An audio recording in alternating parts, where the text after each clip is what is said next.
রাধে রাধে বন্ধুরা, আজকে আমি তোমাদেরকে আমার সব শীতের গাঁদা ফুলের গাছগুলোকে দেখাবো, যেগুলো আমি সবই নিজে হাতে কাটিং থেকেই তৈরি করেছি। জানি না এগুলো কেমন ফুল হবে।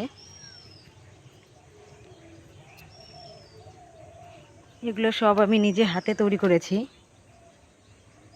দেখছো, গাছগুলো এখনও অনেক ছোট ছোট আছে, যদিও বড়রা বলে এগুলো নাকি পূর্ণিমাতে মাথাগুলোকে ভেঙে দিলে অনেক ভালো ফুল হয়। আমিও সেটাই করব ভেবেছি, জানি না কি হবে। এই দিকটা দেখো, এই দিকটা আমি একটু জায়গা শুধু এই গাছগুলোকেই রেখেছি।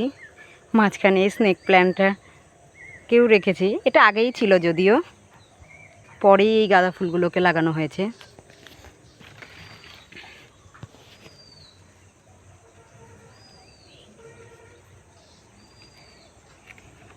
গাছগুলো ছোট কিন্তু সুস্থ আছে। এই সেই গোবিন্দ জবাটা, আজকেও দেখো একটা কত সুন্দর ফুল ফুটেছে।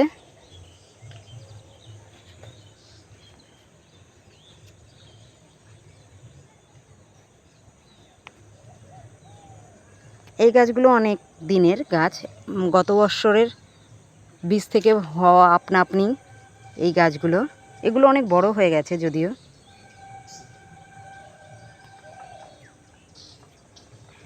দেখতে পাচ্ছ একদম অত দূর।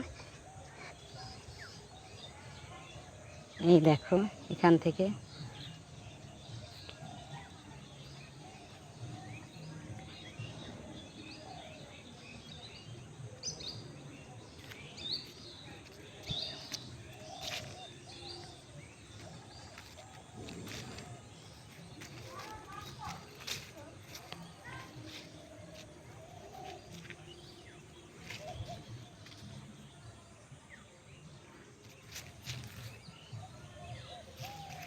এটা লাস্ট, আর নেই। আবার যখন গাছগুলো, আজকেই গাছগুলোকে একটু লিকুইড খাবার দিলাম। 15 দিন পর যখন গাছগুলো আবার একটু হেলদি হবে, তখন আবার আমরা তোমাদের সাথে শেয়ার করব। ওকে, আজকের মতো বাই, টাটা।